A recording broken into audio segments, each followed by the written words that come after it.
If you could have a drink with anyone in the theater world, who would it be? I'm Anthony Caporale, and I'm running through my list. Each week, I'll sit down with cast members, bartenders, and personalities from New York's theater district and get a behind-the-scenes look at what it's like to live, work, and play on Broadway. Come have a drink with us on Broadway Bartender. Welcome to Broadway Bartender. My name is Anthony Caporale. We are here at New World Stages in the heart of Manhattan's theater district, home to my show, The Imbible, A Spirited History of Drinking. And we're going to start this week's episode off with a shandy. This drink goes back centuries. It was actually really popular.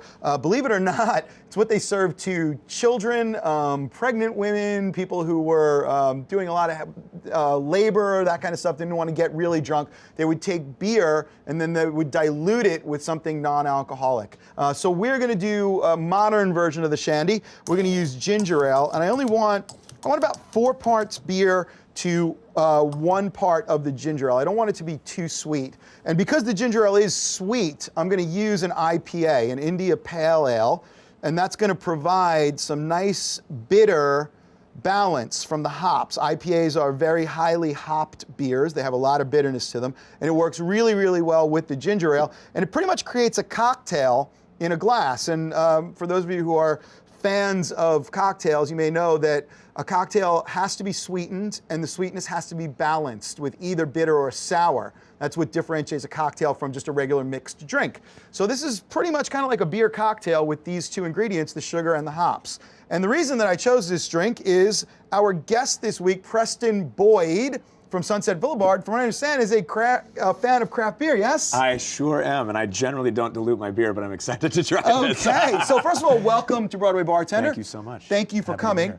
And cheers, let me know what you think of our shandy. And this, just so you know, is the shandy that we actually serve in the Imbible. So if you come see the Imbible, you'll get one of these during the show. What do you think? It's great. You like it? Yeah, I could probably have this before a show because it's diluted. Right? You absolutely, I did not tell you that, but you probably, yeah. So yeah, great. this was literally, because back before we had municipal water supplies and things like that, people would have to drink alcoholic beverages to make sure that they didn't get sick and die from the water. Yeah. Sure. Right, and so if you were, building a cathedral, or you were 14, you didn't want, in theory, a lot of alcohol. So they would, this was kind of like a kid's beer, but it became really popular. And to this day, even the weather gets hot, summertime, beach, things like that, people still drink shandies. Yeah, I could have this on the porch. Yeah, absolutely. For sure. Absolutely. But you still get, see, the thing I hope is you're still getting the hops out of it, right? Oh, it's great. Yeah. Yeah, and it's just kind of balanced a little bit. So, all right, cool. Sunset Boulevard. Huge fan, by the way, yes. Of the show. Tell, for our viewers who may not be familiar with the revival of the show, tell me a little bit about the history of Sunset Boulevard. Well, we're happy to have it back on Broadway. Glenn Close has made a return in the same role she won a Tony for in '94. And that's unbelievable. I mean, it's like, She created the role. She created the role. In '94. For the stage, because it's also based off the movie. And it's pretty true to the movie. If you're a fan of the movie, you're going to be getting, pretty much the same exact story, and it's amazing. She's, incredible. She's a dream to work with. She's super down to earth off stage, and we have such a tight cast. So it's been just a joy to be a part of it. How many people in the cast? Oh my gosh, I've never been asked that. Probably around like 22. But it's a big cast. It's not a small cast. Yeah. I mean, and oddly enough, the orchestra doubles the size of the cast, and it's usually the reversal of that, because we have 42 piece orchestra on stage. It's the biggest orchestra in Broadway history. Seriously? Yeah. So when that's huge. Stick, it's huge. Yeah. So when the stick drops every night, it's like, oh yeah. That's just gotta it's hit lush. You with sound, so dude. Lush. Yeah, singing within that's gotta be like being in a blanket. And you'll be on stage doing your gig, and then every once in a while it clicks, and you're like, you have to make sure you're not. I just want to stop and watch them play because they're incredible. And it's 42 of the best musicians in New York City. Like an all-star orchestra. And are they visible, or is it an Yeah, they're on stage. They're right there. Yeah, they're right on stage. Yeah, it's people call it a concert version of Sunset. It's not at all. Just it is totally a full-on show, but it's immersive, with the orchestra on stage like that. Yeah. Website for the show so people can find out more. SunsetBoulevard.com and BLVD for our Twitter and Instagram handles. So, okay. Yeah. Cool. So, quick summary of the plot. It is a fading starlet who kind of was left in the dust after they transferred to Talking Pictures, and she's holding onto her sanity and onto her career. She meets this writer along the way. They kind of manipulate each other in, some dark LA style ways. She's older, right? She's older, much yeah, older than much him? older, yeah. She writes a script, and he comes in to doctor the script for her, and yeah, I won't give up the rest. But Okay, it's, no, yeah, but I mean, the movie is absolutely one of the most classic, with one of the most, probably, I'm going to go out on a limb and say the most famous line, probably of all times, right? Which is, I'm ready for my close-up, Mr. DeMille. that's where that's from. It's from Sunset Boulevard. Yeah. That's fantastic. Yeah. And I understand you have it's a little upstart composer for the show. Well, he's dabbling. He does a lot of film scoring. He's giving it a shot. It's going well. Yeah, I think it's 4 shows on Broadway now. 4. Yeah. Sir Andrew has 4 shows on Broadway. Andrew Lloyd Webber, he's amazing. Yeah. That's. I mean, being able to sing. Lloyd Webber on Broadway. I mean, that's got to just be. It's as musical theater as it gets. As you can get. Literally, like you look it up in the dictionary, and there's a picture of somebody singing Andrew Lloyd Webber. Andrew Lloyd Webber on Broadway. That's unbelievable. Yeah, it's great. So tell me a bit about your character. What's your role in the show? I play Artie Green, and I am kind of I'm the one character in the show that's not fazed by the superficial essence of LA and of the movie business and everything, and I'm kind of the one piece of joy in the show because everybody's kind of looking for the next best thing, kind of in a in a groovy place, and my character's fiance ends up falling for Joe Gillis, and when I leave town.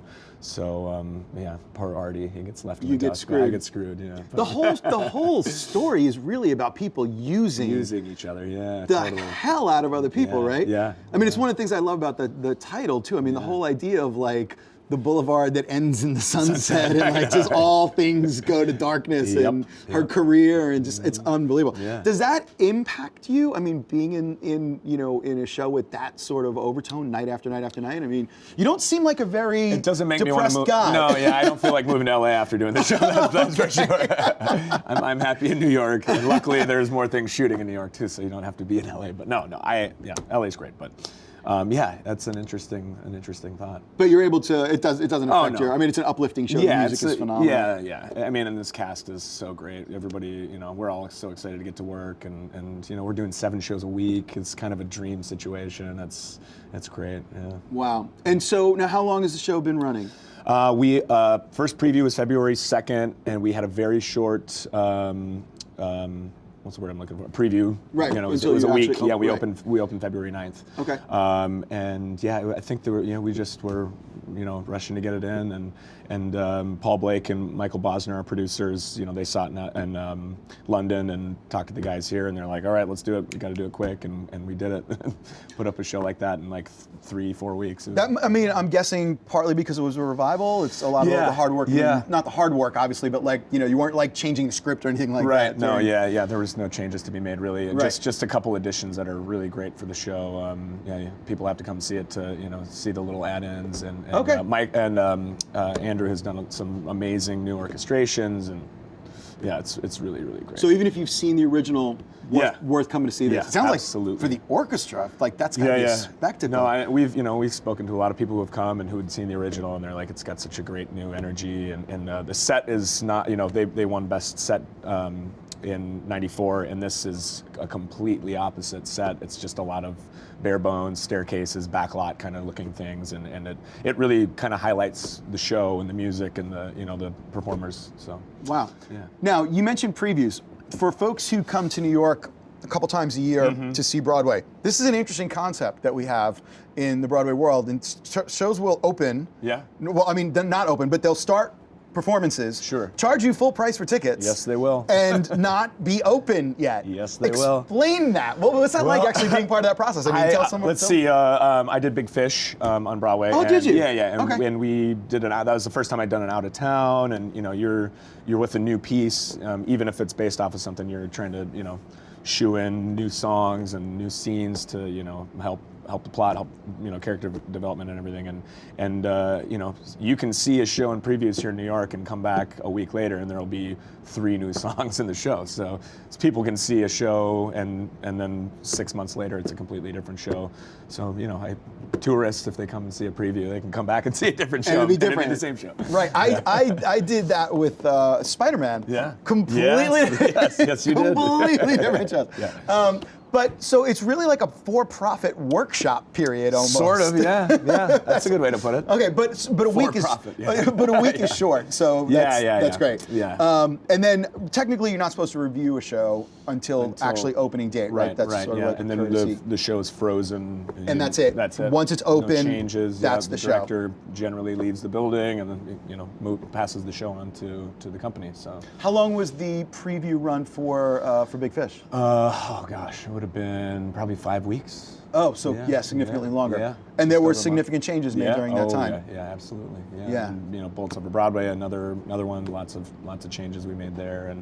But this is my third revival. So I did 20th Century and She Loves Me as well, which were both kind of set, and this is the show.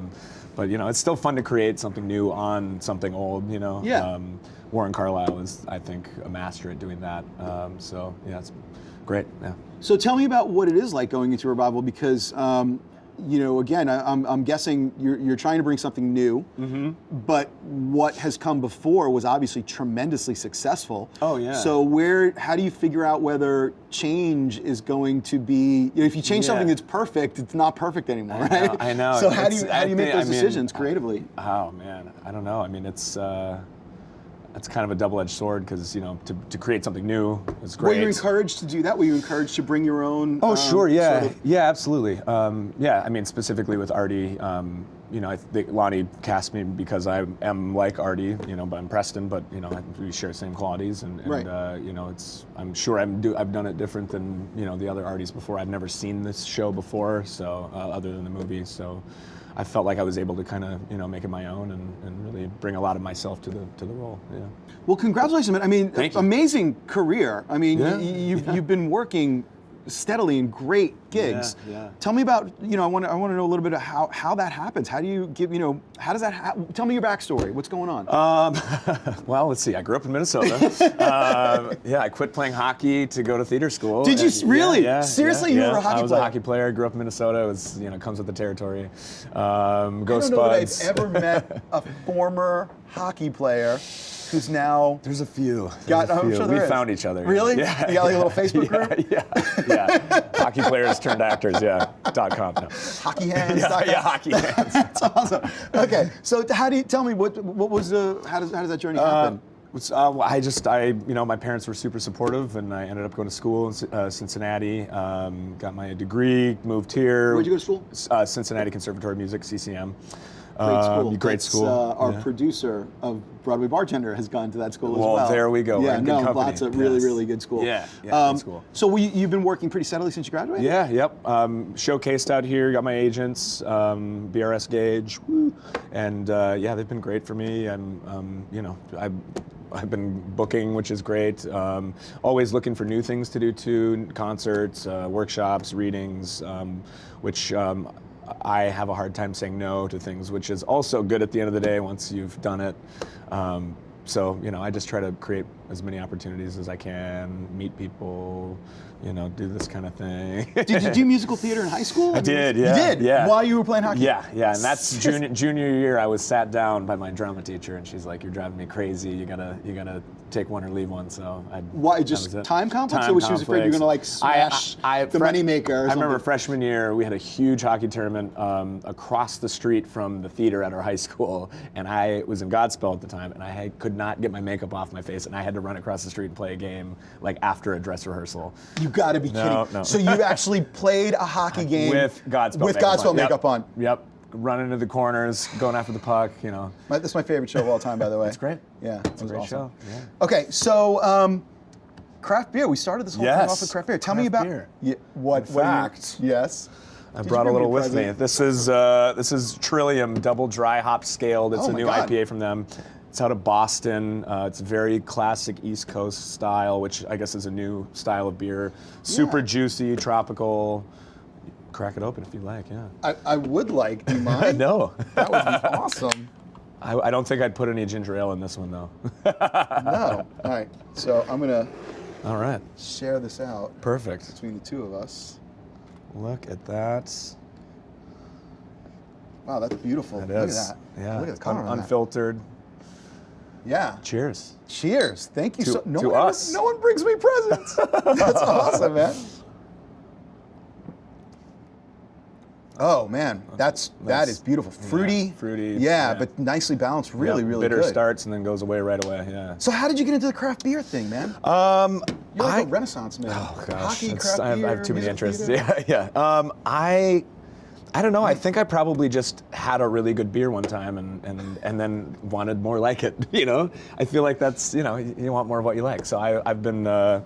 One of my very good friends owns Beer Culture. Oh, wow. And manages, and so I've been going there ever since Big Fish, actually, and they have a lot of great things that come through. So I'd say that's where I got most of my knowledge of, you know, just drinking there. And Do you have a particular style that you gravitate towards? IPAs. You like the yeah, hoppy? but I'm a seasonal guy. Like, you know, in the winters I like a good stout and porter, something roasty, toasty. But You ever do any brewing on your own? Any yeah, homebrew? yeah, Have you homebrew, really? yeah. Successfully? Yeah, yeah. You really? I have. Actually, the first beer I ever made was the best beer I ever made. What was it? just a regular IPA. Yeah. Eldorado hops, Chinook hops.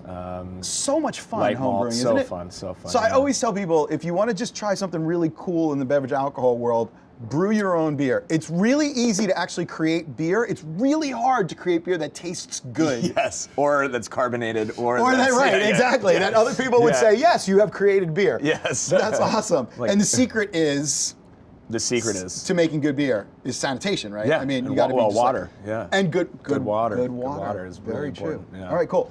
yeah. All right.